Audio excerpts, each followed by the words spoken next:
Welcome to My Life Chassidus Applied, episode 36, special Aseret Yemei Tshuva pre-Yom Kippur edition. Firstly, let me begin with wishing everyone a Gmar Chsim Teva, a good gebenched Yar. I hope all our tefillas and all your tefillas reach the proper place of Rosh Hashanah and creating renewal and bringing in a new energy and a keli, a container for the new energy of the new year. And Bar Nechayim Mezena Revicha, for nachas from children, blessings with children, Chassidus nachas, Yiddish nachas, and of course life and good health, and abundant parnasa, both material and spiritual. If My Life Chassidus Apply is important all year round, how much more so is it in this unique period of the year?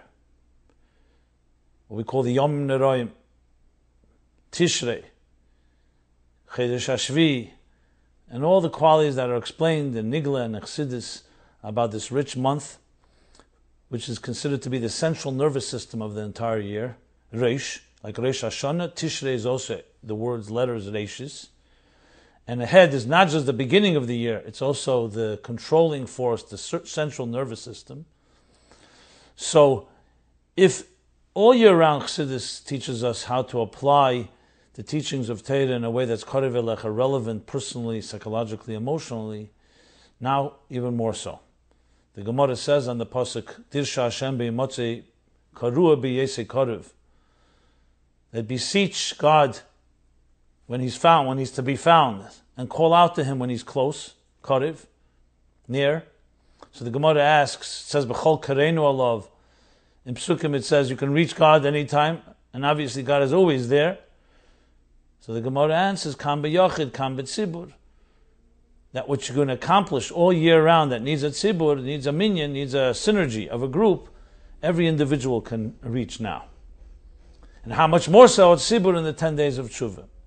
Chassidus explains this at length, that this is a period in time where the layers, the veils, the shrouds, the language of Chassidus, the parsois, the curtains, the shields, the different layers that do not always allow us and make it easy to access the divine, not from God's perspective, from our perspective, become more transparent.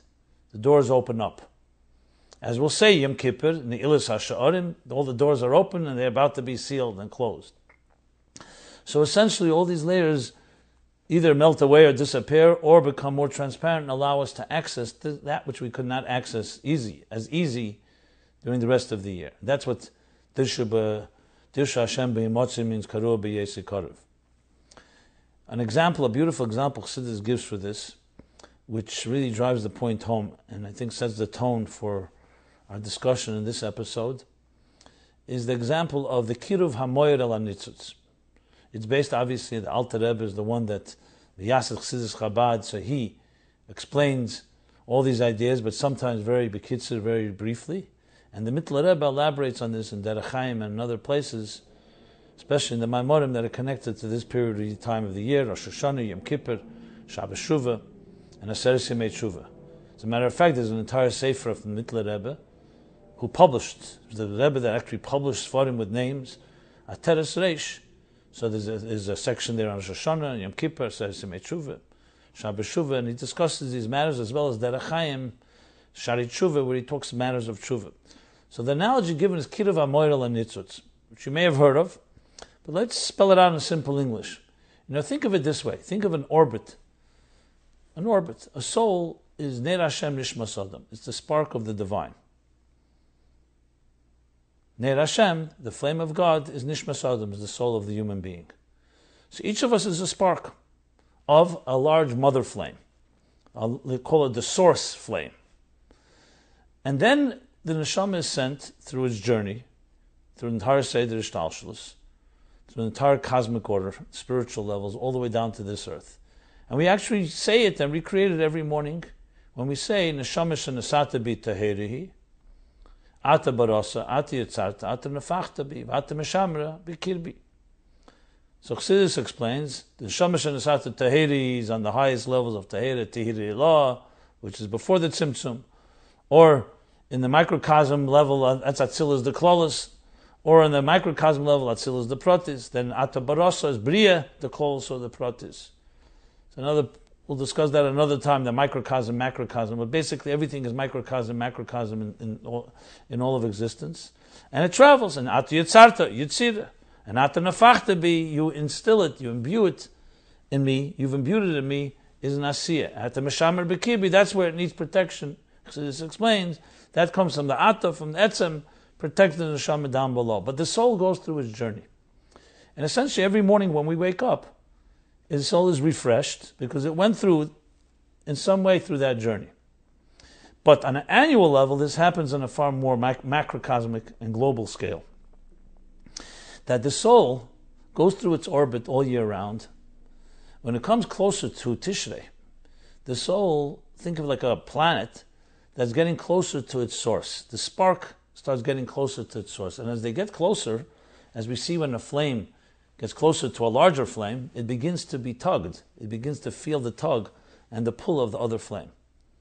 And literally in a progressive way, through the month of Elul, when Melech Basada, the king is close and accessible to us, as we get closer to Rosh Hashanah, this tug gets stronger and stronger as the flame, which is our soul, is getting closer to its source. Rosh Hashanah, it's even at a closer point. And when is at its closest? Yom Kippur, and Yom Kippur itself, and Ne'ilah, that last moment right before the sundown of Ne'ilah. So if you could visualize that, and think of yourself, close your eyes and think of your soul on a journey. And after Tishrei, the soul will be thrust again into its orbit, and it'll go into the winter months, as Chassidus explains, where it's more distant. Now again, distant is not God being distant from us not sensing the divine quite the same way. The spark is always connected to the source. But a sense, in a more revealed way, what we call in Giluyim, is far stronger in Tishrei because it's Kiruv HaMoyer Ela Nitzutz. So the source is getting closer to the spark, and therefore the spark senses and feels that. And that's why we have different awakenings if we allow it. We always have free will. The Arizal says, Mishalei Bacha, someone that does not cry during the 10 days of Tshuva, his neshama is not complete. The Rebbe has a whole sikha on this, which means basically, what do you mean doesn't cry? Why? Because the neshama should be feeling that tug. And that existential feeling should create a certain existential angst that causes a person to cry. Like you ever find you start crying for no apparent reason. Not because something is quetching you, something's bothering you, but just a sense of either the loneliness of life or the pain of life, or just the fact that there seems some type of disconnect where we sense something is not all the way there and something is all right, and so on. So that is what happens during this month, and the period that we're right now, of course, is this Kiruv HaMoed Ela Nitzutz. So every day now, going from Rosh Hashanah to Yom Kippur, we're getting closer and closer. It's literally like a countdown. And the 10 days, should not surprise anyone, corresponds to the 10 spheres. Because as the neshama goes through the Elamis, I said, Atzilus Bri, Yitzir Asiya, each world is made up of 10 steps, 10 building blocks. So the worlds are dimensions, are paradigms. And the spheres are dimensions, are elements and building blocks, components in each one of them. So Atzilus is not Bria, but Bria has chesed, just like Atzilus has chesed. So the faculties of our soul, which evolve from the spheres Elyonis, like he says in Tanya, 2nd chapter, Nishtal Mehen, 3rd chapter, he's Nishtal Mehen, the 10 faculties of the person are essentially the components of each particular universe, the elements, which are really the different dimensions and paradigms. So the 10 spheres are going from Chochmah to Malchus. Depending how you count, there's actually 2 opinions. That Izal says you go Mamayla Lamata, that the Ramak says Mamata Lamayla. If any of you have seen my book 60 Days, I elaborate on that somewhat. But regardless, without going into all the detail, these are 10 building blocks that we're building what? Binyan HaMalchus. That's the language of Chassidus that happens in these days. So let me go right now to the first question, which is what I'm leading up to. What does Chassidus tell us about the 10 days of Tshuva and how they can be applied to our personal lives? Someone else phrased it, what personal lessons can be learned from the 10 days of Tshuva?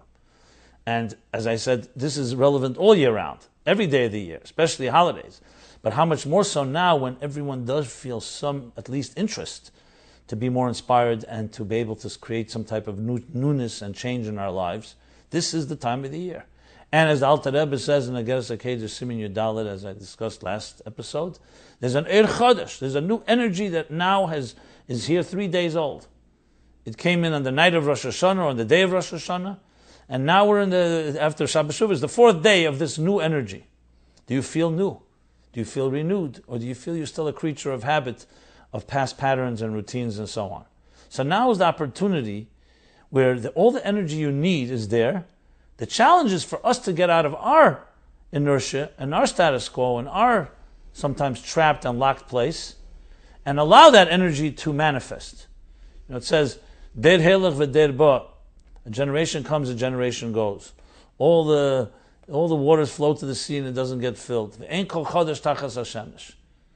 Generation comes, a generation goes, and the continuation there in Kehelas, Ecclesiastes, and nothing is new under the sun. That's sad, the despondent statement. The more things change, the more they stay the same.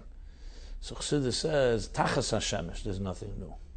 Which means when you allow yourself to be controlled by the gravitational pull of this earth, which is Tachas Hashemesh, under the sun, beneath the sun, there's nothing new. It's all the old patterns. The sun rises, the sun sets, the moon rises, the moon sets. Lo yishbesu, the routine of nature, the routine of existence. But l'mayla min hashemesh, and we have the ability with our souls, because it's ner Hashem nishmas adam, it's a flame that comes from the divine that's higher than the shemesh, higher than the gravitational pull and tug of this world. That mother flame tugs us in the other direction, and if you're able to rise and transcend a little above the sun, metaphorically speaking, you can then experience chidush. And that's our challenge, and that's what we want to achieve. And on a personal level, therefore, this question is extremely important. What does Chassidus teach us? So I laid out what Chassidus tells us about the kiruv hamora and nitzus, so we can imagine our soul right now. Whether you completely feel it or not is up to you. But there is a tug, and there is something that there's a certain awakening, a certain opening, and we see it not just in some circles, you see it across the board, how Jews react to Rosh Hashanah Yom Kippur. It's almost irrational in a way, super rational, I should say, because there is that tug. But, like anything, it can easily dissipate or easily be ignored if you don't do anything about it. So that's why we actually have work in these 10 days to build something. It's called Binyan HaMalchus. So in last episode, one of the questions, a number of questions came in, which was about, what does it mean God as king, Malchus in general? So I use the term dignity, sovereignty, dignity, Malchus, Malchusdik, to be Malchusdik. What is Malchusdik? Malchusdik means that we recognize there's only one Eibishter. HaMelech HaKodesh. Ad kedei kach, when you say Shemoneh Esrei, and there's some sections that we add in Aseret Yemei Teshuvah, if you miss it, you don't have to say Shemoneh Esrei again. Melech HaKodesh, if you miss that, you have to say Shemoneh Esrei again. Why? Because there's something important, critical happening in this period of time. The whole Shemoneh Esrei, the whole 18 blessings in the weekdays, is some way invalidated if you don't recognize the Melech, not just Hakel HaKodesh, but HaMelech HaKodesh. So I discussed HaMelech is the concept that yes, we may not have physical kings today that we can see as Meshalem examples. That's why the Chassidim cried when they lost that example. But think of the idea of an absolute kingship. When you felt like a king yourself, in that type of state, the day you marry off a child, the day you yourself, a Deimel Melech, Deimel Malka, a Chosna Nakala, that day when you feel absolutely, not just euphoric and ecstatic, but also a sense of dignity, a sense of belonging, a sense of importance, not arrogance, but absolute necessity. You are critical. Well, all that comes from the Mokir of all this is the Melech Malchei Amlachim HaKadosh Baruch Hu. The Eibishter is that. Mitziusim Atzmusi, like the Alter Rebbe says in the Geras HaKedesh Simon Chof, he is the only true reality, an existence that must be because it is reality itself.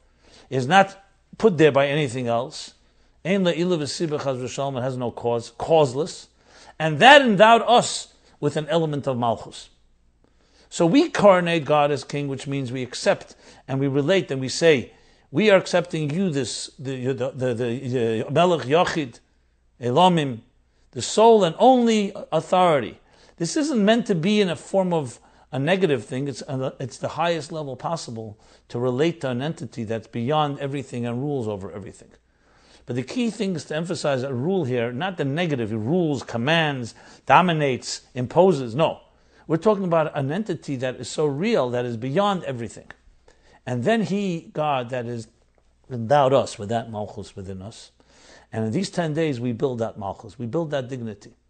What would a human being be like if you had wisdom, chachma bina das, wisdom, understanding and knowledge, or however people translate it, conception, comprehension, and resonance. Different ways it's been explained. And the person had chesed, gvura, teferes. They had love, they had discipline, meaning a clear direction and guidance and seasoning, compassion, netzach chayid and yesod, ambition, endurance, determination, hod as in humility, a yielding, acknowledgement, and yesod, bonding. But a person didn't have dignity. Sometimes the way to appreciate something is by looking at what would we be like if we didn't have it. God forbid, when you see the eclipse of the sun, that shouldn't be a God forbid necessarily. The God forbid is that's a moshel I'm giving. When the eclipse of the sun reveals parts of the sun that you can't see on its own. When you see a person who's been deprived of dignity, when they've been humiliated or as children never given the dignity. You see, for example, a person, Rahman al-Islam, is homeless. There's something that is deeply demoralizing, something a subhuman. When people are treated in a way where their dignity is violated or abused, something fundamental of our menschheit, of the humanness of who we are, is missing. That person could be brilliant, have chachma bina das, powerful chachma bina das, chesed, gvura, teferes, all the 9 faculties. But if they don't have malchus, if they don't have a mother that looked in their eyes and said, I love you unconditionally, you're absolutely necessary. The Eibishter put you and gave you as a gift to us to do something that only you can do, something sorely is lacking. In simple lingo, it could be self-esteem, you can call it self-confidence, but it's all a manifestation of malchus. And the interesting thing with malchus, like the moon, is less lamagar malklum. It doesn't have anything of its own. Because what is dignity? How do you define it? You can't buy it on the shelf. Chachma, you can go to school and you study. You have brains in your mind, then you actualize that potential. Every one of the other spheres is defined by what it is. Dignity is defined, and essentially not by what it is, but what it's not. What it's not is the opposite of that. Dignity is what the Mishnah in Pirkei Avos says, that keser shem tov eila al gabein. A good name, a dignified name, is not something you can buy. It's not something you can gain anywhere. Once you do the right things, it automatically emerges. And this is a God-given right, birthright to each one of us. So in these 10 days, we build the malchus of the Eibishter, and malchus da'ara came malchus d'irkin, and we build the malchus in our own neshama. We are rebuilding a new structure because it's a new year, and we go through each of the spheres because malchus needs chachmeh, malchus needs bina, malchus needs das, and so on. In Derech Mitzvah in the mitzvah of Minei Melech, he talks about that David HaMelech is the epitome of malchus, which is bittul. And I sense that you are only a channel, a transparent channel of something greater than yourself. But that is too needs to have chachmah. That's why David was a bar nafla. He would have been still born without having the years that Adam HaRishon and the Avos gave him. Those years, they gave him the 10 spheres, because malchus on its own is like the moon. It needs the sunlight. But once it has it, what it reflects is far deeper than the sunlight. That's why it has its own power. Malchus goes to Kesed and so on. In simple English, it means that the core essence of being a renewed person after Rosh Hashanah, going into Yom Kippur, is having a sense of self. A sense of self, a divine gift that you have something to accomplish in this world. If you think you're insignificant, or you feel that you've been made insignificant, you've been trampled upon, you've been betrayed, you've been violated, you've been insulted, essentially your human dignity has been in some way abused, has been defiled, that is the core for all problems, the root of all problems. So what do we build on Rosh Hashanah? Tamlichuni Alech, and we build Malchus. And we build it both, as I said, in heaven, divine, and when God is significant in our lives, then of course we become significant because we are God's servants. We are God's children. And when you love God, you love what God loves. And that's His creatures, His human beings, His children. So these days is about building a sense of service, that we are serving Kabbalah Seil Malchus Shamayim We are accepting that our lives are not just about my own self-interest and what is important to me. I'm accepting something beyond me. But not just beyond me, a reality that is a true reality instead of the false or superficial reality that is our lives, the material world. And that's what we do, beginning with Shefer, beginning with Tamlichuni Aleichem on Rosh Hashanah, and now we build it day by day. So on the first day, if it's according to one day, you start with Chachmeh, the Chachmeh within Malchus. So you use your mind to conceive of what's necessary to allow this Malchus to blossom. Bina, the Das, Chesed, Gvura, Teferes, and so on. Or the other opinion, it goes the other way, from Malchus upward. Again, I don't want to go into more detail than this. If you want more detail, my book 60 Days, I actually go into specifics of each of these days, and it's easy to find online, or email us, and we'll be happy to send you the actual 10 steps, so to speak, what to build in these 10 days of tshuva. But overall, suffice it to say that it's about introspection, looking at your life, looking at the parts of your life which are old habits, things that should be discarded or at least minimized, and trying to refresh and bring that type of almost newness of childhood, a type of free abandon and a free-spiritedness into our lives as the year begins anew. And we're told that on Rosh Hashanah we get Kabbalah Sel for the entire year, and Yom Kippur we get Kedusha for the entire year, Sukkot we get Simcha for the entire year. So it's not just specific details, this is actually the central nervous system that affects the rest of the entire year. So this is a brief overview of the Aseret Yemei Tshuva. Each day, as I said, closer to the Nitzutz, getting closer, the Moyer getting closer to the Nitzutz, or the other way around. Sometimes it says the spark gets closer to the source gets closer to the spark, but either way, they begin to sense each other, and more importantly, we begin to sense that element, and that requires effort. If you just go around doing the same things you did yesterday, 2 days ago, well, not yesterday and 2 days ago, it was Yom Tov and Shabbos, but what you were doing last year, you're obviously going to get the same results. However, if you go with an attitude that your spark is closer to the source, and you allow the tug to be felt, and you do shed a tear of joy, shed a tear of missing God, and missing what God represents, missing Mashiach, missing the Rebbe, and so on, then you are able to sense and experience some of what the power of the Aseret Yemei Tshuva is. Now, of course, it's also called Aseret Yemei Tshuva. Why Tshuva? Because Tshuva means return. You're returning to the real you instead of the fake you. You're turning to the real essence of who you really are, not the superimposed, projected you that has the different masks and the different projections and the different attitudes that we wear to satisfy this one and that one and so on. You're going back to the real core self. Next question in this regard. I am not perfect by any stretch of the imagination, but as you know, it's harder to be critical on myself than on my peers. This year I want to change and become a better person. Do you have any advice on how to be more introspective? How can I identify my own blemishes and areas in my life that need to be corrected?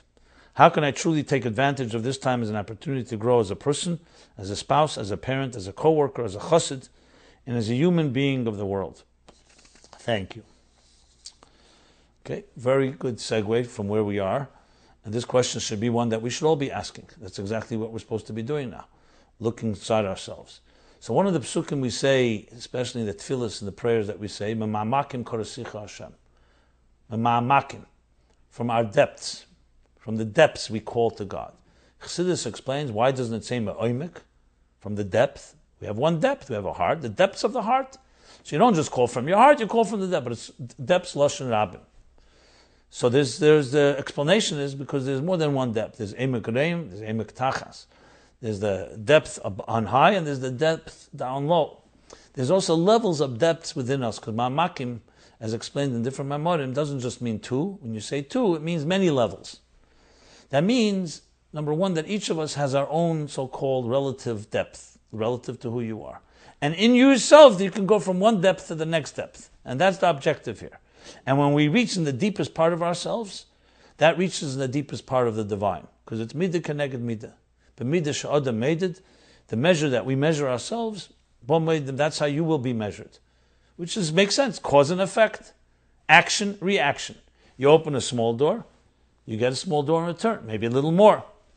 Yes, and sometimes it says you open a small door and God gives you a lot more pischei shalulam. But obviously, the more you open, the more result you will get. And that's the role of the Aseret Tshuva, is to look inside ourselves in new ways. So I want to suggest a few things that each of us can do. This is based completely on the Mamorim and the Sichos of the Rebbe, the Mamorim of Chassidus in general, the Mamorim and Sichos of the Rebbe in particular. And that is, we should designate every day of these 10 days of Tshuva should be different than another day in the year. Now, the Rebbe brings in different places that the days of Aseret Tshuva, of course, has 2 days Rosh Hashanah, 1 day Yom Kippur. But then there's 7 days in between. Those 7 days are always the 7 days of the week. And the Rebbe brings from different places that each day corresponds to all the days of the year. So it's not just another day. Every Sunday in the Aseret Tshuva, today is Sunday, it has a power to affect all Sundays of the entire year. Every Monday, all Mondays. So it makes sense that when you have a day that's going to impact 52 weeks of this year, which means 52 coming Sundays, you should pay more attention, because one act today is going to affect 52 times as much as if you just choose a Sunday middle of the year. So I suggest we should all take this seriously. That's what it says. Take a few moments every day. It could be in the morning when you say Mada'ani, it can be in the evening, it can be in the middle of the day. But make it, biting off more than you can chew usually doesn't work, so do it in a sizable way that you know you can do it. Take 5 minutes and focus in on your own inner depths. What's going on inside of you? Not your chores and responsibilities for the day, not your job, not even your commitments to your family, all very important. Go into your own soul. Try to strip away as much as possible of the externals that you're so immersed in, and talk to yourself. Talk to your neshama. Let your neshama talk to you. Do it quietly. It can be during davening, if this is actually the essence of what davening is supposed to be. And by doing that alone creates a certain element of taking it seriously. And so things open up when people do that. I can't tell you what exactly is going to happen. Each of us, it may be something else. But it could be a very pure moment that can spill over. So that's one thing that we should all do. That's on a level of machshava, you can say, a little more of a contemplative experience. The second thing is in dibur. Go and say something nice to somebody, more than you would have done regularly. Go out of your way and reach someone. We'll soon be talking about forgiveness, and people may have hurt and asking forgiveness, which of course is in dibur primarily and also in your heart, but also actually expressing, I am sorry, and someone else saying, I acknowledge you're sorry and I forgive you.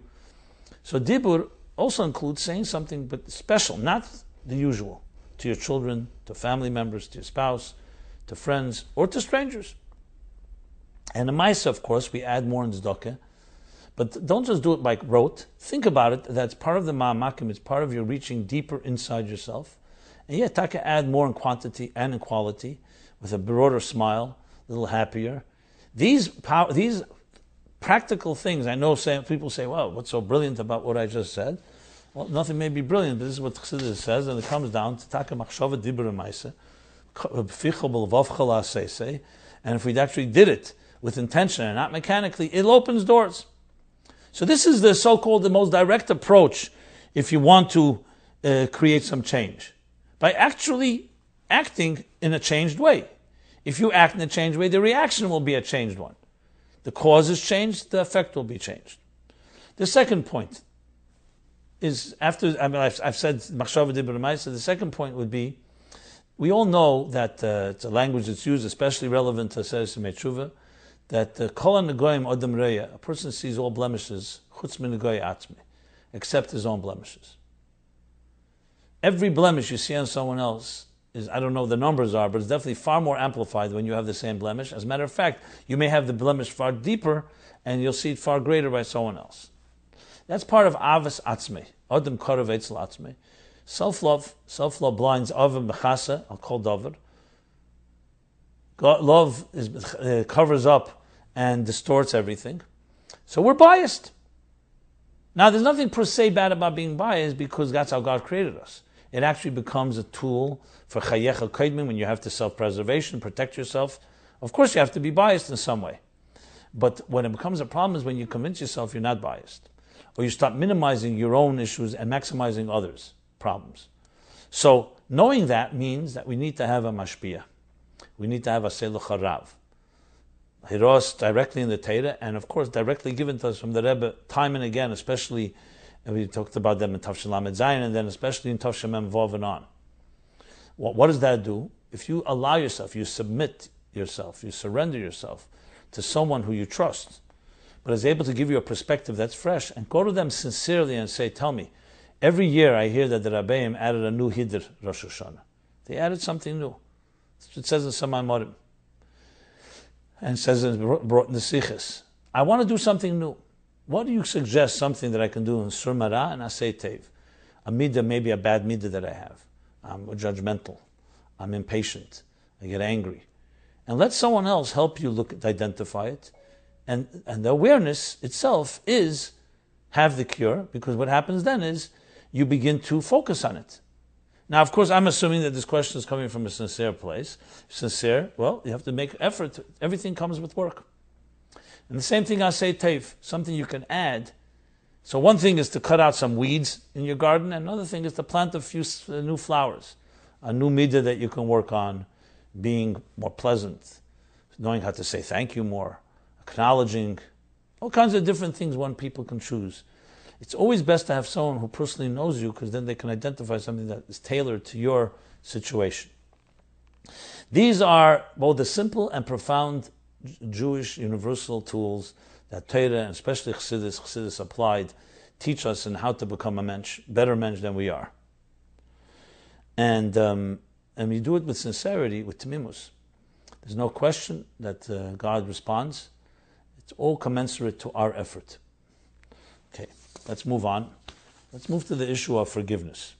Because in many ways, these days are captured by the words we say in the davening, Slach lanu, Machal lanu, Kaper lanu. We'll say it many times in Yom Kippur. You may slicha kapara, slicha mechila kapara. There's different expressions all about forgiveness. Forgiveness seems to be a central theme in this period of time, and actually accelerates as we get closer to Yom Kippur. As a matter of fact, there's an entire simin Shulchan Aruch Tafreish Vav.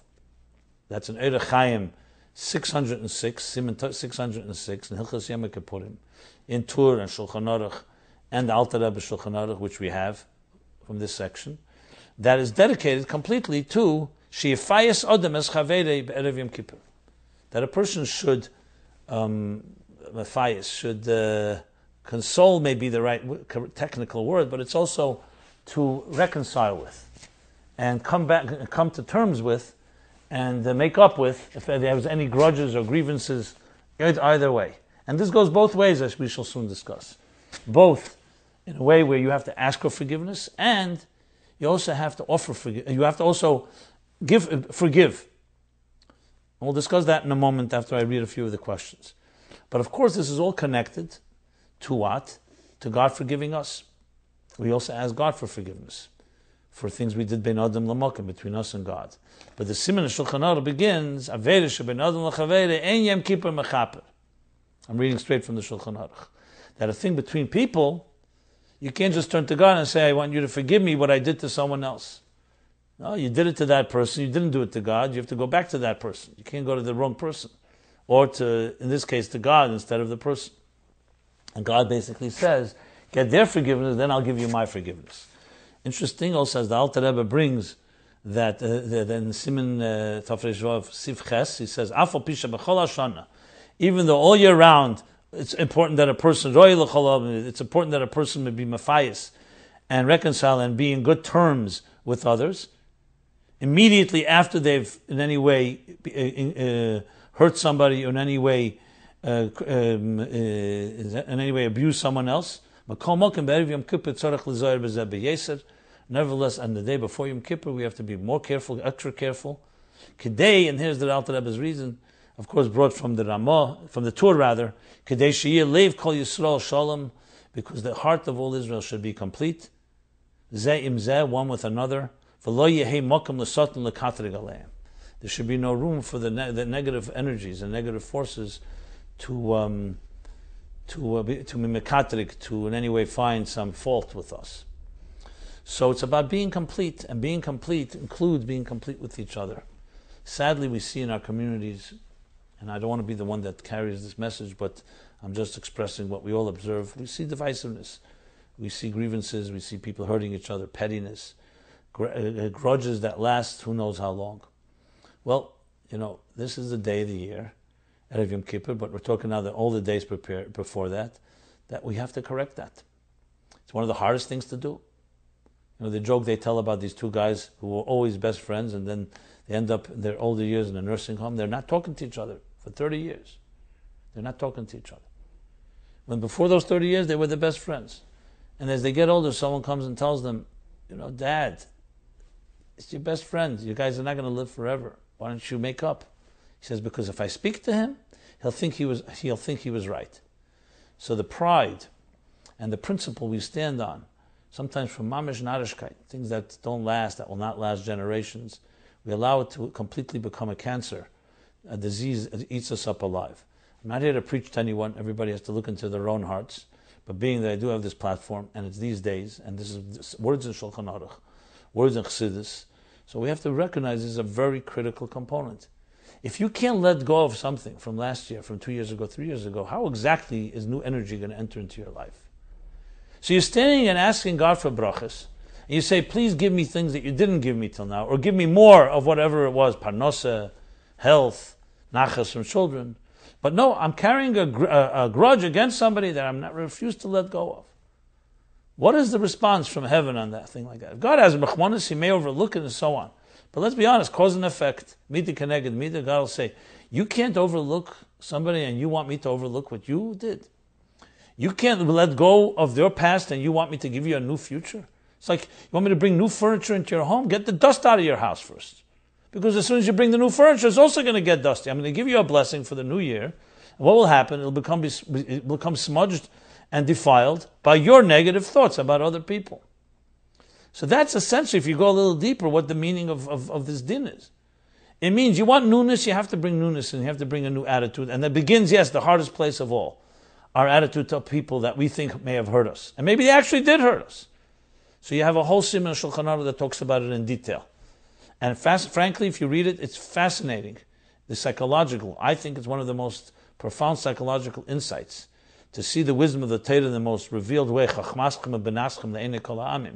wisdom of the Torah, in this psychological sense of the word, which is so much the theme of what we're discussing in My Life Chassidus Applied, is right here, smack in this siman in Shulchan Aruch, Tov Reish Vav.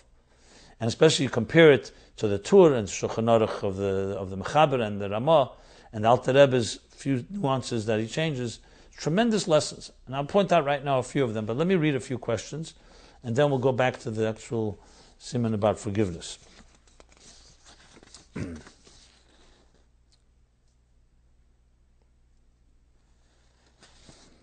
Question 1. I've been a victim of a horrible firing experience. I live in a small community and was teaching children successfully. Then one evening, without any notice, warning, or complaint, meaning the principal never criticized my work, she told me not to come in because she didn't have money to pay. I begged her to tell me if anyone ever complained about me, and she said no. Without getting into all the details, the Rav told me to take her to Bezdin, which my husband did not allow me to do because he said it's too small of a community to put up such a fight. Anyways, you can imagine I still suffer from this injustice in different ways because it affected my reputation somewhat and made it difficult to get hired in other places. I am very aware that everything is Ashgacha Pratis, and Baruch Hashem do not constantly dwell on this matter. I am generally besimcha and I am now doing other types of work, including tutoring. How can I fully forgive her without the slightest grudge? The principal has since gone through major difficulties in her personal life, and I'm wondering what I can do to enable her to fix the wrong. Sorry for the length. These questions have been on my mind for a while. Question number 2. Instead of answering each one individually, let me just address them all together because there's a lot of overlap. How come Chassidim always tell over the story of how Misnagdim gave much pain to the Frierdiker or Alter Rabbeim, or the Heit Teva story? If we have to forgive and forget, why are speakers bringing up these stories? If someone damaged you, question number 3, if someone damaged you, stole money, etc., don't they have to repay what they stole according to halacha before asking for forgiveness? Question number 4, are there any exceptions to granting someone forgiveness, such as an unforgivable sin? How is forgiving going to help an evil person do tshuva? Question number 5, I think you have spoken in a past episode about forgiveness, but I'm wondering if you could expound on it, because for myself, Even though I know everything comes from Hashem and do not often dwell on negative experiences from others, I'm still finding it hard to totally forgive. How can one forgive without forgetting? How do we get even a minute amount of hatred, grudge out of our system? Question number 6. I understand learning from Yosef HaTzadik to try to transcend the past abuse and get on with my life. That was something I discussed in episodes 7 and 8 from Tanya, where Tanya, at the end of chapter 12, talks about grudges as well as tina and grudges and grievances and so on. So that's what they're referring to here. So how can I understand learning from Yosef HaTzadik to try to transcend the past abuse and get on with my life. But what about a case of a former abuser who doesn't ask forgiveness but would rather let bygones be bygones? How do you relate to such a person in the present? Is there a case for forgiveness even when the perpetrator doesn't ask forgiveness or even acknowledge past sins? Or that only be to my detriment? I'm not talking about telling him if I forgive or not, since it's not even become a topic for discussion. I'm talking about within my own heart. And finally, question number 7. A very close relative managed to get me involved in a business deal without my knowledge or permission.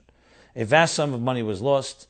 I now have creditors for millions, liens on the house I live in, and no menuchas hanefesh for the past several years, with no end in sight. This was a total betrayal and no doubt the material for a criminal suit in court. This person has asked me through a mutual friend for mechila, forgiveness, but has made no effort to repay me a penny or sort out the damage, despite being a successful professional with a sizable income. Does mechila allow one to burn down a neighbor's house and then simply say, oy vey, I'm really, really sorry, but you should move on already? As a woman, I never studied damages, but I believe that part of tshuva is repaying the one who you caused to suffer. This is not the case for this is not a case for Bezdin. I simply have seen too much corruption there, and the other party is a bigger name. There is unfortunately no one that this person will listen to, so approaching his mashpia is also not going to work. Okay, so that's been a mouthful of, I would say, a pretty good cross-section of many, many, I am sure, experiences that some of you probably share or have had something similar, or you may know people. That's why I wanted to cover the gamut as much as I could. There were actually more questions, but I just can't read them all. So summing up, I wanted to sum up the questions in short. Why is forgiveness so important? Do we have to forgive? Are there unforgivable sins? Do we have to ask for forgiveness? What are obligations in forgiving and asking for forgiveness? Can we forgive and not forget, or forget and not forgive? What happens when someone refuses to forgive us, or when someone who has hurt us refuses to ask us for forgiveness? So here I refer all of us to the laws of Hilchos Erev Yom Kippurim, Siman Tov Reish Vav, as I said, in Eirech Chaim Shulchan Aruch, Tur, Shulchan Aruch, and the Alter Rebbe. We go straight to the Alter Rebbe, which I'm reading from, and you can compare, obviously, the text, and you'll see different, as I mentioned, nuances. So, a few key points that he makes. The Alter Rebbe says very clearly, as I read earlier, that it's a mitzvah. If you've hurt someone, you are obligated to go ask for forgiveness in sincere way, not lip service. And it says if the person does not respond, you're obligated to go again. In Siv Beis, the Alter Rebbe, Einer mispayis b'pam harishin, yachzer v'yelech lefaisei pam beis, b'min zitzui acher, with a different type of expression, with a different type of soothing, or a different way of reconciling, a different way of appeasing. Which means it's not just a mechanical thing. You have to think about am I going to say it in different terms? Because you're trying to reach the person. And if the second time that doesn't work, he says, Imle Spice, go a third time. Again use different words or different expressions. And he says, every time you should take with you along 3 people, and you should do it in front of them. And after that, you're not responsible any further, after 3 times. Nevertheless, you should notify people, 10 people, that you did it, and that person refuses or does not want to accept your request for forgiveness, because you want to show people that it was not your pride. He says clearly, that people should not suspect that you did not want to be machniya, you didn't want to subjugate yourself before your friend and ask mechila. Then he goes on, speaks with the teacher, it's even more obligations, but then he says, But even with an individual, if you want to be stricter on yourself, you should go more than 3 times too. That's din 1. He gives an exception with Bezoyin Teira. I don't want to go into that because there are some exceptions, as we'll soon see, in this regard. Now comes an interesting thing. There's also the other way around. The person on the receiving end, the one that was grieved, the one that was hurt, you can say, okay, your job is to ask. Who says he has an obligation to offer? Maybe you hurt him so badly, he doesn't want to forgive you. No. You should not be cruel and not forgive immediately.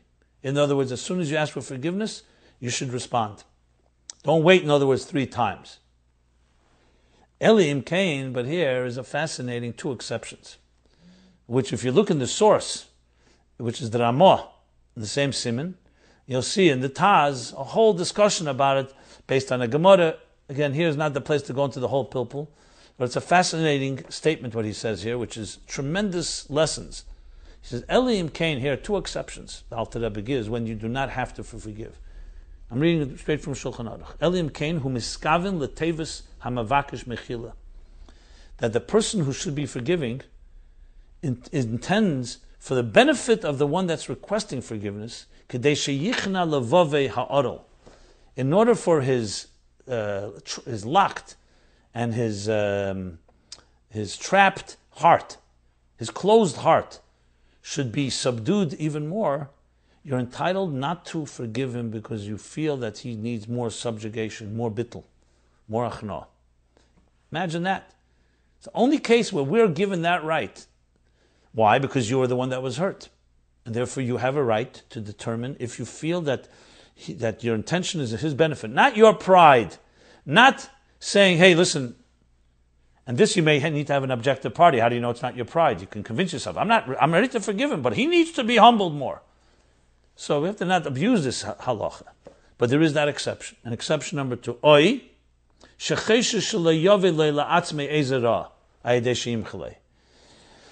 he doesn't have any fear that it'll cause him any damage. If you forgive the other person, it can cause you damage.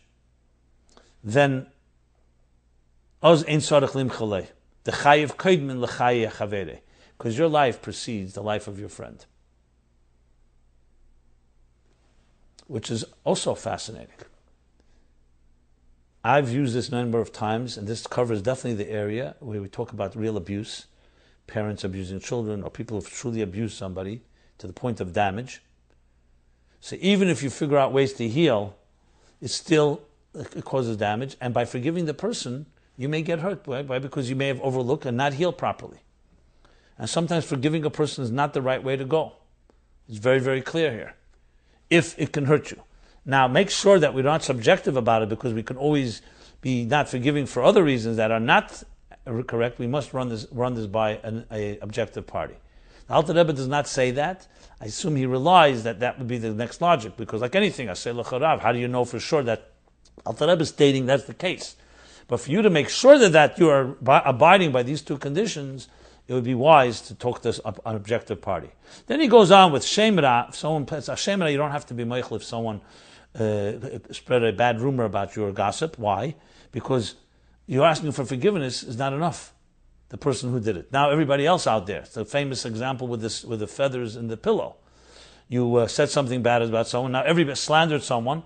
So now the feathers in the pillow, go gather all the feathers together. Everybody out there has to now be told that the whole thing was not it was a shem ra. But interestingly, even there, so therefore forgiveness is not a mitzvah there, because the damage is so severe and irreversible in many cases. But the Rebbe says, the Alter Rebbe says, nevertheless, he says, Makom mokim midas anova, the midah of anova, humility, is limchel afilu beitzah shem ra, is to forgive even in that case. So we can elaborate more on that, just stating it for the record. Now, what is this thing with forgiveness anyway? What is it? So here let's go into a little deeper understanding of the word mechila. Hebrew word mechila. I found it in one place in the Rebbe Sichos, in I believe it's Chof of Tovshan Lametes. The Rebbe connects mochel, which is a dance, a circle, with mechila, with forgiveness. That when you forgive, it brings a deeper joy, a deeper simcha. But the word mechila, the root of mechila is machal, mem ches lamed. There's another meaning of machal, as I just said, is a circle. In a seamless, healthy world, where we do not hurt each other, and everything was working the way God planned it, say like Gan Eden Mekedem, Gan Eden before Chet Tzadas. Everything was like a complete circle. Think of it like a circuit, a complete circuit. When there was the first sin, the first disconnect, because Aveda comes from the word Havara Mereshus L'Shus, you moved away, a displacement, just like mitzvah means connection, and Aveda means a disconnection. So when there was the first disconnection, the first dissonance, what happened? The circle was broken. When a person hurts another person, the circle is broken between the two of you. When you forgive, the circle becomes complete. That's why mechila is machal. It's a complete circle. But here's the fascinating thing. We think of forgiveness as just between two people. The real fact of the matter is that forgiveness is really our obligation. Why do we have to forgive? You could say that person should ask for forgiveness. Why do we have to forgive? Because in a way we're forgiving ourselves. In a way we're completing the circle in our own lives, because you remain obsessed and consumed that person has hurt you. And you can't free yourself from that. So there's a broken circle inside you yourself as well. So even if a person doesn't come to ask for forgiveness, you still can be obsessed with it. And your life can be shattered by it. Or maybe not shattered, but definitely haunted by it. So learning to forgive is learning to let go. This doesn't mean to forget. It doesn't mean the person doesn't have to do tshuva. But like he says in Ageres HaKedesh Simon Chaf Aleph, and we talked about it back then in episodes 7 and 8, about anger, it's about you recognizing, I had to for some reason go through this experience, I've learned my lesson, I let go. Let that person figure out their life, they're no longer affecting my life. Because that's what so much of hurt does. The person continues hurting you because they're haunting you with the hurt that they did in the past. And you want to close that circle. You want to be a complete person. So mechila is far deeper than just forgiving someone. Obviously, the full circle would be if that person comes to you and you with sincerity and you accept it, and it works with all the conditions and so on. But even if that doesn't happen, or a person died before they asked for forgiveness, so what happens now? The rest of your life has to become your victim? You have to be suffering? You have to learn to forgive yourself, because often that's what children especially do. They blame themselves for the hurt others impose upon them, because they simply can't accept that person could have hurt them. That's why children blame themselves for divorce of parents, God forbid, or they blame themselves for other abuse, which they need therapy to come to say has nothing to do with you, did nothing wrong. But you often feel, I must have done something wrong, or why else would they have done it? So forgiveness includes forgiving yourself, but it includes closing the circle. Mechila mochel. It's a form of cleansing, it's a form of completion. And if you think of it that way, it's literally healthy for you. Regardless of what that person is. Our carrying and holding on, and we say, I want that person to suffer. I want to get even. Yes, is a human tendency. But as they say, and this is not a Jewish quote, but it's very fitting with a Jewish quote, to err is human, to forgive is divine. And the same thing with Hashem, with us. Because Hashem could also say, hey, you made a mistake. It may even be deliberate. Why should I close the circle? Because we want to bring back the seamlessness, the wholeness of what real life is meant to be. So forgiveness in that sense, mechila, becomes a tremendous tool in kiruv hamoira lanutzitz, because it's about bringing source with the flame together. And if there's any type of haunting toxins that toxify and haunt your life and consume you, there's a block. The circuit is not complete. The electricity can't flow because there's an obstruction. And that's why we cleanse that out so much, so important to experience forgiveness in this period of the year, and the Chassidus Yemei Tshuva, leading to Yom Kippur. So it's all about one big circle, the circle of the Tzelem Elokim, yourself, that your divine image should be complete. You know, they say that animals will not attack a human being because they see the Tzelem Elokim, they see the divine image. So of course we see the question, we see animals attacking humans because they don't see the Tzelem Elokim, because ayeka, like God said to Adam, and the Alter Rebbe explains it, where are you? I don't recognize you. You know, sometimes you could be sitting near someone and they space out. They're physically there and you say, well, where are you? Where's your presence? I don't feel you're with me.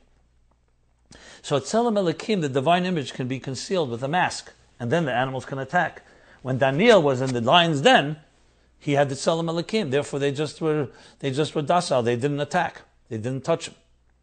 The same is true. We are complete when we reflect the divine image which seamlessly flows through us. When Adam ate from the tree in Chava, he hid himself. As the Alter Rebbe explained to that minister. Not he hid himself, God didn't know where he is. I don't recognize you. You're not the person I created. It's not the image that I created. There's something else going on. There's some shadow. There's some disconnect. There's a broken circle. So when we ask forgiveness and do tshuva, we complete the circle with our Tzelem Elikim. We complete the circle with Hashem, who put us here. That who we are becomes connected to what you do. Who you are becomes connected to why you were put here in this earth by God. And all that is the essence of these 10 days of tshuva and the dignity we spoke about of Malchus leading to Yom Kippur. Thus, all the importance of forgiveness is not just on the smallest level, it's just asking people for forgiveness. And of course, I believe I don't even have to qualify. People often tell you jokingly, yes, she or he hurts me every year. Then they, I'm sure, get the prerequisite Erev Yom Kippur call. I'm meichel me, yeah, but I'm meichel you, and then next day they do it again. At some point you tell them, listen, don't call me Erev Yom Kippur, don't hurt me, and you don't have to call me. So obviously this mechanical lip service, I don't know if it has any benefit. It may be better than nothing, I'm not sure. Because it could also become something that is meaningless. Obviously the Alter Rebbe Shulchan Aruch, with the Ritzui and all this type of attempts, clearly you're talking about from the heart, and you're talking about sincerity, and you're talking about really letting go, and really acknowledging remorse. It's one of the hardest things to do, but it's divine to forgive, and it's divine to ask for forgiveness also, I should add. Even though that may not be the statement that Alexander Pope said, he's the one that said, terror is human. He's an English poet from the 17th century. But it's also to ask and to give. And that's ultimately what Moshe Rabbeinu did on Har Sinai right now. These are the end of the last 40 days when he was on Mount Sinai asking what? For forgiveness. And what did Hashem say? Salachti kidvarecha. That's Yom Kippur night. The greatest statement. And this leads me to the next question. Why is Yom Kippur the holiest day of the year? And how can it change my life? Before I go there, I just want to answer the question, are there unforgivable sins? The answer is, well, based on the Shulchan Aruch, yes, there could be unforgivable sins. In the case where a person has not had the achna, or it's his benefit that he not be forgiven. It may not be an unforgivable sin, but it could be he's still in a state where he needs more so-called remorse and more humbling and so on. Are there unforgivable sins?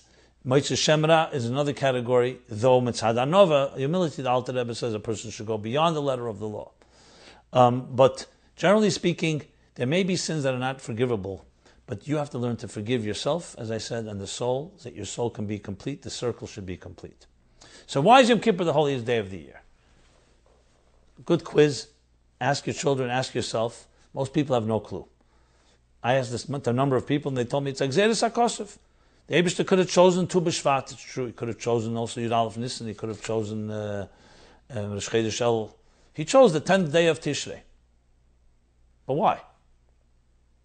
Because even if it's taka that way, of course, the 10th day of Tishrei has its own power, Yochid, Achaz, B'Shana, etc. But the answer is very obvious when you know the story. What happened in Yom Kippur? So besides the fact that it says in the Pasuk that it's the Kedesh Kedoshim and it's the holiest day of the year and so on, something happened. Moshe Rabbeinu came down from the mountain with second tablets. With what? With forgiveness. It's the birth of hope, the single greatest gift that we have. Because we're not perfect human beings. So you could argue a person made a mistake, that's it. You can't, irreversible. The fact that Moshe Rabbeinu fought with God, literally, read Parshat Kisisa, all that happened the days before Yom Kippur and Yom Kippur. The fact that he fought with God, for what? He wanted that door. Give us the door of hope. The ability that we know that we can correct something we did wrong. Yes, we will need remorse and we'll need forgiveness and we'll ask for forgiveness. That's what we do. On Rosh Hashanah and more so on Yom Kippur. But give us the ability to know that if we ask, you can open the door. And God, I'm just paraphrasing, said to Moshe Rabbeinu, he didn't agree right away. So, if it's so simple, Moshe Rabbeinu came down from the mountain, he saw the golden calf, Shivosar B'Tammuz, he broke the tablets, he marches back up. What happens? Hashem says, no, I'm not forgiving them. 40 days, it says, you may cast, days of wrath. God would not forgive. And for good reason. They did the greatest possible betrayal, very deliberate. It wasn't an accident. They built a false God. The ultimate betrayal, Avodah Zarah Mamish, a golden calf. 39 days after they heard it. What was Moshe thinking? How did he expect suddenly that God's going to say, oh, you know what? Okay, they made a mistake. Let's move on. This is the equivalent of a total betrayal of having of a total betrayal of a marriage in the worst possible way. A false God, another God. And only 39 days later, from the chuppah at Har Sinai. Moshe was saying, human beings are human beings. They made a mistake. They'll be accountable and they'll be punished. But I need you to tell me that we can do something to fix, to reconcile after a betrayal. And Hashem said, I'm paraphrasing, but the world is cause and effect. You put your hand in fire, you get burned. What do you want me to do? Want me to change the laws of nature? And Moshe said, yeah. You created the laws of nature. The hand is in fire. You made the hand. They made the fire. You made the hand gets burned. I'm asking you for a back door. I didn't say go disrupt all of existence. And Moshe argued 40 days he was not successful. Or you can say he was, but it wasn't yet apparent. He kept knocking on the door. Comes down, comes back up Rosh Chodesh to come down 40 days later on Yom Kippur. So all this period of time, Rosh Hashanah, Moshe was not in shul with the Eden, blowing shofar. He was up on Har Sinai arguing with God until Yom Kippur. What time Yom Kippur, I'm not even sure what time he came down. He must have come down before Ne'ilah, that's for sure. But maybe this says something in Sfarim if anybody finds anything. What did Moshe Rabbeinu finally prevail? Moshe Rabbeinu ultimately said to the Eibishter, look, there's a structure, you're right. There's Torah mitzvahs. And it's a cause and effect. You do this, this happens. Middah keneged middah. But you need to give me one day in the year, one moment where people can fix something they broke. And they have to earn their right. Yes, they will ask for forgiveness. And Eibishter said, Salachti kidvarecha. What are the first words we say right after Kol Nidrei? After we free ourselves from the bonds of our past? That God 3 times, Salachti kidvarecha, the greatest statement in history where a man prevailed over God. And God was not so cooperative. And ultimately prevailed. And God says, yes, you have prevailed over me. I will forgive them. Salachti. I will give them that door. And that's Yom Kippur. That's the holiest day of the year. Rosh Shavuos is a great day, but it's not the holiest day of the year because that's when we receive the law. And on Yom Kippur we received the power of tshuva. It took 40 days to receive the law. It took 80 days to get hope. The holiest day of the year. Because we have the ability to begin anew, completely anew. And that's why it's a Yom Slicha Mechila Kapara between ourselves and God. You know, for more sources, a bit on bits, and so yes, you ask, how can it change your life? Well, tell me, if this can't change your life, what can? That means nothing is impossible. Whatever has happened yesterday, 2 days ago, a year ago, 10 years ago, 50 years ago, can be changed in one day. The day itself has the power. How much more so if we make an effort as well? So yes, it tells us that we have one day we can go right back into Atzmus itself, higher than the whole Seder Shtalshus, higher than all cause and effect and all the rules. If you do it right, you can break down that door and you can open up a Pesach Shel Tshuva, a door that allows you to actually change the past and of course change the future, change destiny. This is something that's not mortal. It's an immortal force given to us. To forgive is divine. It's a divine force that is allowed into our lives. I mean, I don't know if there's a greater gift than that.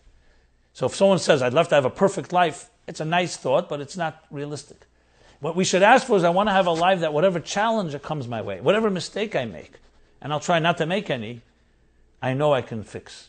Any betrayal can be reconciled. This is a lesson in marriage, it's a lesson in relationships with children, it's a lesson where people think they burned all the bridges, they think there's no more hope, personally or with others. Yom Kippur says absolutely, unequivocally no, and Moshe Rabbeinu fought with God for this. And Yom Kippur, we have the opportunity to access that power every year, that time. Salachti kidvarech. Unbelievable when you think about it. Often you grow up with it, you take it for granted, but when you really think, it's an unbelievable lesson in life. It's the thing what everybody wants to know. Is there a second chance? Is there a third chance?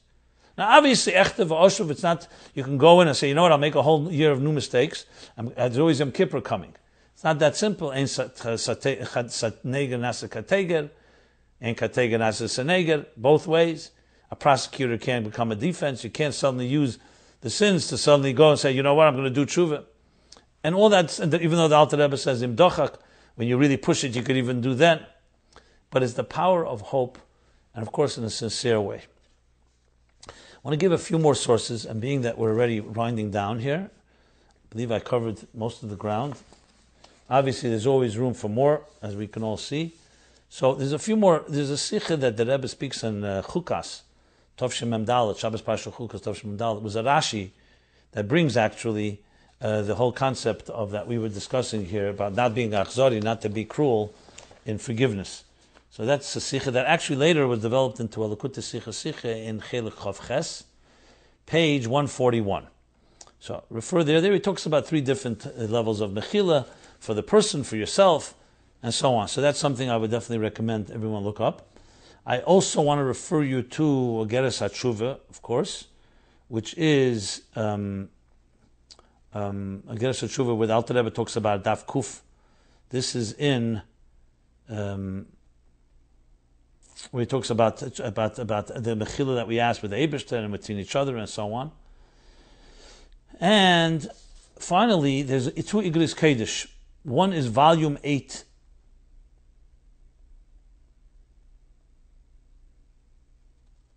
The letter is from Ches El Tovshin Tezvov. It's volume 8, I believe. Was it volume 11? One of the two, page 372. And another letter in, this is Chof Aleph Shvat, Tovshin Yud Zayin, page Shin Ayin Ches. I believe that's volume 16. If the volumes are off, I apologize. It can't always be perfect, and I ask for forgiveness.